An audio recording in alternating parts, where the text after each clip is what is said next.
जुलाई 27 रु आरंभ होछि भारत और श्रीलंका मध्य टी20 रो सीरीज आउ एई सीरीज पई एबे भारतीय दल घोषणा हो जाइछि। तो भारतीय दल रे बहुत सारा नुआ खेलाड़ी माने स्थान पाइतला बेले भारतीय दल रो कैप्टेन होइछन्ती सूर्य कुमार यादव। तो आपण माने जानिथिबे भारत और श्रीलंका मध्य प्रथम टी20 मैच 27 जुलाई रे खेला जिवो, द्वितीय टी20 मैच 28 जुलाई, तृतीय टी20 मैच टी 30 जुलाई रे खेला जिवो। ताले एही तीनोटी टी20 मैच रे भारतीय दलर सुंदर प्रदर्शन निश्चित भाव में देखा पाबे, कारण भारतीय दल रे बहुत सारा युव खेलाड़ी माने सामिल होइछन्ती। तो चलतु नजर पकेबा भारतीय दल रे केउ केउ खेलाड़ी मानकु स्थान मिलिछि।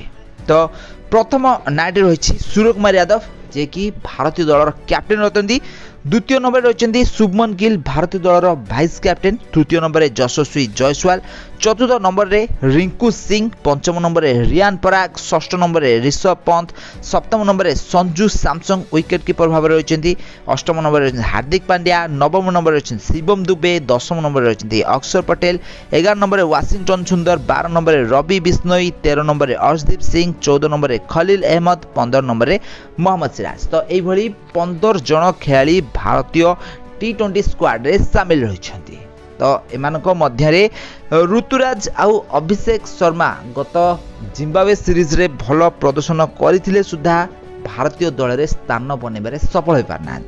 तो यहाकु नै सोशल मीडिया रे जोरसोर रे चर्चा जोर धरिछि, कारण शुभमन गिल और भारतीय बैट्समैन रियान पराग भारतीय टी20 स्क्वाड रे सामिल होइछन्ते, किंतु जिम्बाब्वे ग्रस्तरे दुहींकर बैटिंग ठारू अभिषेक शर्मा और ऋतुराज गायकवाड़ को बैटिंग बहुत भल थिला, बहुत उच्च कोटी रहितला दुहींक बैटिंग। हेले दुर्भाग्यवशतः तांकू एही टी20 सीरीज रे खेलिबाकू स्थान दिया जाय नाही। तो गौतम गंभीर कोच हला परे से कहिसंती कि भारतीय दल रे एते ओपनर खेलिबा ठीक नहीं, भारतीय मिडिल ऑर्डर को स्ट्रॉन्ग करबा तांकर लक्ष्य रही। तेणुकरी से रियान पराग को भारतीय दल रे सामिल करछन्ती।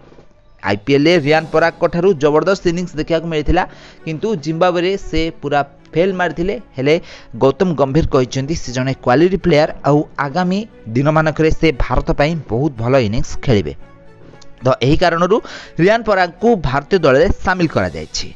तो श्रीलंका टूर पर भारत एवं संपूर्ण रूप से प्रस्तुत रही।